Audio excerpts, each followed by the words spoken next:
In this video, I'm going to talk about the side-side angle scenario, or the ASS case. It's also known as the ambiguous case because given three pieces of information where I'm given two side links and the angle is across from one of those side links, it's a little bit ambiguous as to what's going on. It's not obvious that a triangle is being formed. Like if I have side, side, side, it's obvious, oh yeah, that makes a triangle. Or even side, angle, side. There's going to be some value up there that makes that, there's like that other opposite side that makes a triangle. But for side, side, angle, it's no guarantee.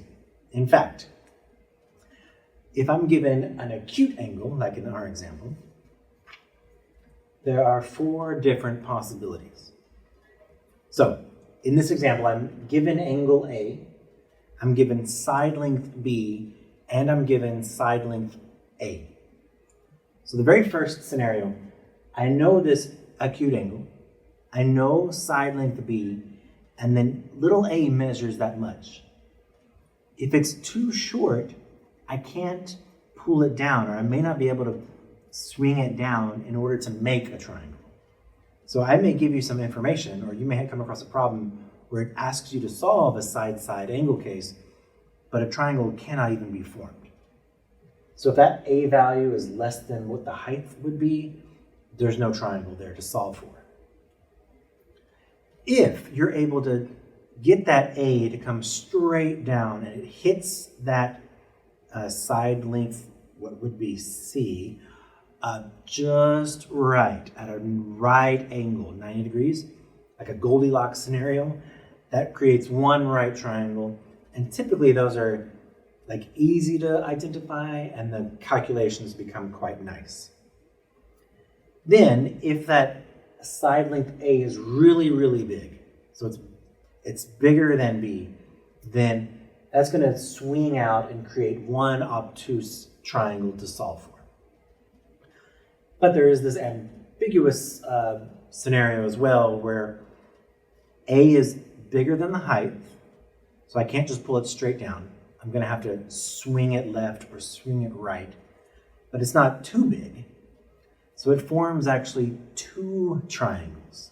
And so in this scenario, you'll have two triangles to solve for. Ooh. Now, if that given angle is obtuse, there's only two scenarios to worry about. If you're given a tiny A value, then no triangle can be formed. But if A is big enough, then we can form a triangle and solve for it. All right, so let's just jump straight into an example. Let's figure out this problem here where I'm given little a and little c and angle A. So my first step, like always, I'm going to draw a triangle to get my mind wrapped around what's going on. And I'm going to identify the case. So I'm telling you the case here, but I'm going to pretend I don't know the case. All right. So I'm going to start off with that angle. I can draw a 34-degree angle, maybe. Looks something like this.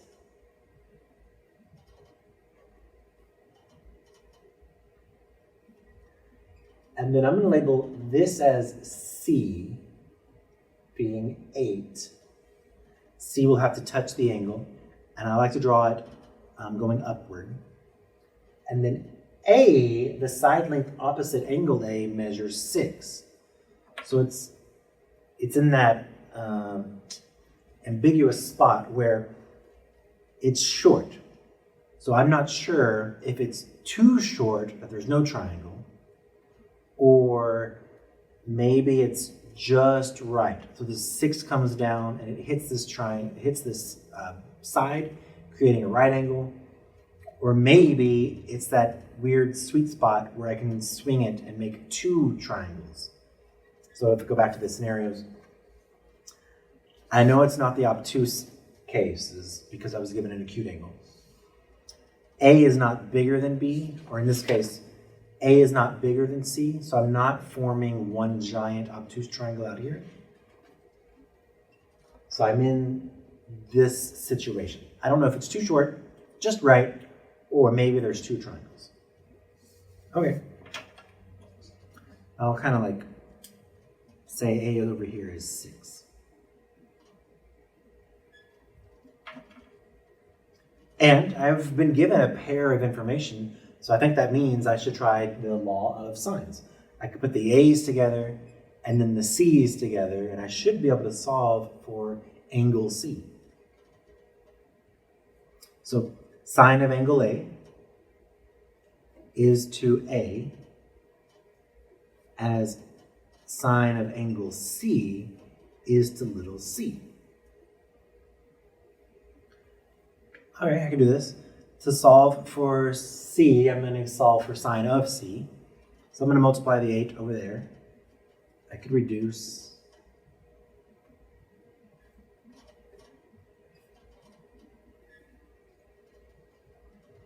So I have 4 sine 34 degrees over 2. Oh my gosh, what am I doing? This is sine of c still.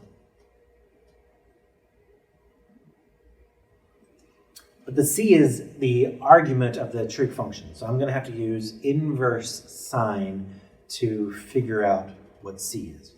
So I'm going to use arcsine. I'll go ahead and reduce.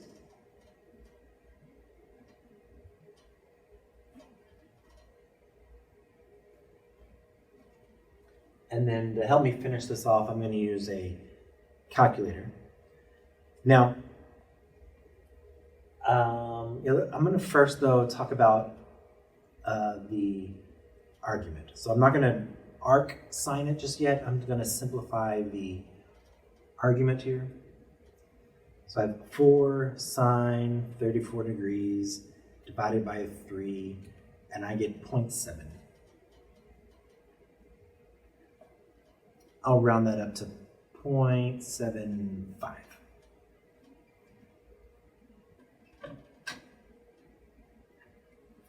Now again, this is a y value, and when we arc sine, we're going to get out only quadrant 1, but there is a chance that we're talking about quadrant 2. So again, if this is 1 up here, then 0.75 is around here. There's an angle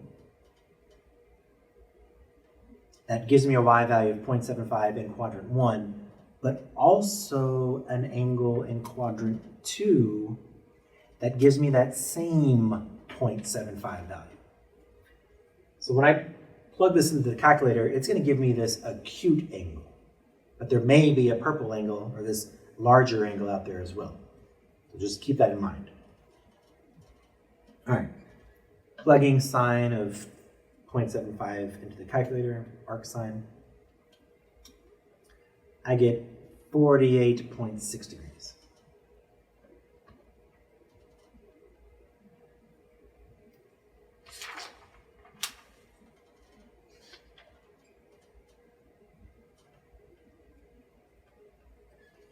All right.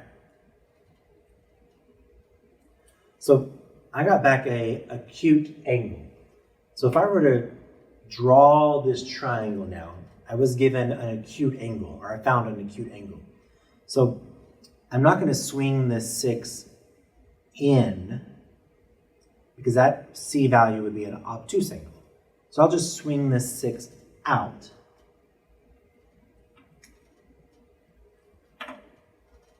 And this angle in here, I just found it to be 48.6 degrees. That's C. But I can tell now that there's going to be this second triangle.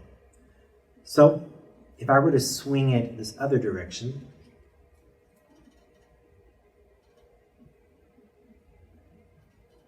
so that's still A. I'm not sure if you can see color on the video, but I've got a purple A and a red A. So that means I have a purple C of 48.6 degrees, but I'm going to have this other angle C that looks to be obtuse. So if there is a second triangle out there, how am I going to find that other angle C?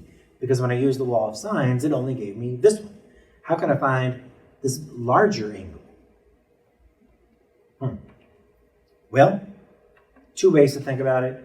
One way is, back to this example, I have this black smaller angle and this purple bigger angle. And the difference is let's think about 180 degrees real quick. That green arc is 180 degrees, the number of degrees on a line. And that black angle measures this black angle because of symmetry and like reference angles. So notice, if that black angle equals this black angle, then the purple angle and this black angle add up to that arc, or they add up to 180 degrees. So C and the other C will add up to 180 degrees. So you can always just kind of check if there's a second triangle out there by taking that angle you found away from 180 and just making sure that it makes sense. All right, so I'll call that maybe C1, the first one we found. I'm claiming there may be a second C out there, and it's going to be 180 minus C1.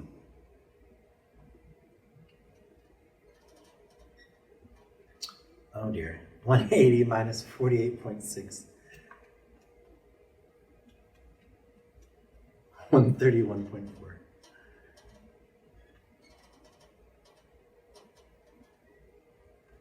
Oh yeah, that obtuse angle, 131.4 degrees. Okay, so all of a sudden I've got two triangles I'm solving for. So I need to be really organized on what's going on. I've got two triangles, triangle 1, triangle 2. In both of them, A was given as 6. In both of them, C was given as 8. And in both of them, angle A was given as 34 degrees.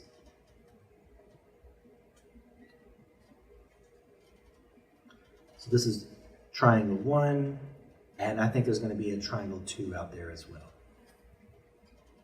So I still need to find little b for both and angle B for both, but I think I found C already for both. The first one, C, was 48.6 degrees. The second one, I took that away from 180 and got 131.4 degrees. So, the side angle case. Side angle case. There's a little bit of ambiguity about what's going on. I was given a pair of information, so I used the law of sines, but I knew that what the calculator was giving me could also be represented in quadrant 2. So to see if there's the second triangle out there, like if you really understand the cases, you'll know, but just to calculate, you can always take that angle you find away from 180, and if it makes sense to be a second triangle, then there is a second triangle. What I mean by that is, let's pretend this were a different number, and I calculated that second C, and I got 150. So the first time C was like maybe 30 degrees, and this was 150 degrees to add up to 180. Well, 150 and 34 are too big for a triangle, so that would not make sense to be a second triangle. So if you just do that quick little check of subtracting the given angle away from 180, that'll kind of clue you in on if there's a second triangle or not. And if there is a second triangle, we have to solve for both. Now for both of these, I can find the third angle really quickly because the angles are supplementary. So I'm just going to take away 34 and 48.6 away from 180, and I get a B value of 97.4. On the other triangle, when I do that,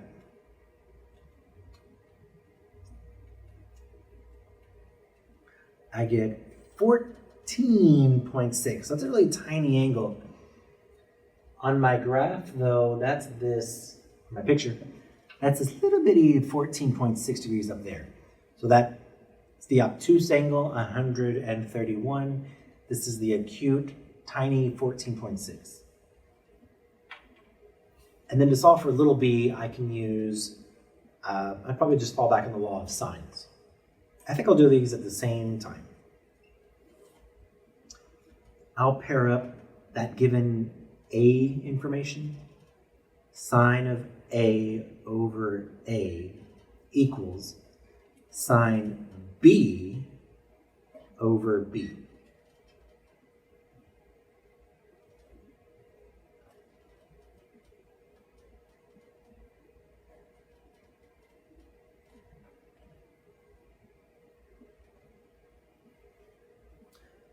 My 6's look a lot like B's.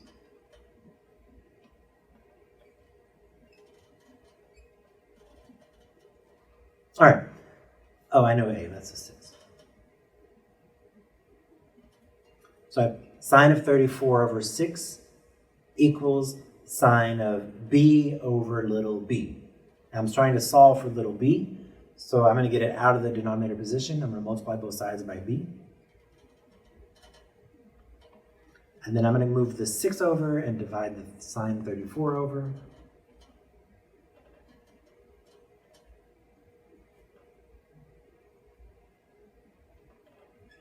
Similarly, I'm going to move the 6 over and divide by the sine 34. I'm pretty much done with this problem. I'll just throw this into a calculator, both of these, and get a decimal approximation. So for the first one, 6 times sine of 97.4 divided by sine of 34, I get about 10.6. For the second one, 6 times sine of 14.6 divided by sine of 34. Now I'm getting 2.7. And then that should just kind of make sense. The larger the angle, the larger the side length. The smaller the angle, the smaller the side length. All right, so for the ambiguous case, this SSA case, side-side angle, the law of sines is how you start off, and then to determine if there is more than one triangle, you can always just take that angle you find away from 180. If it makes sense to be a triangle, then there's going to be a second triangle.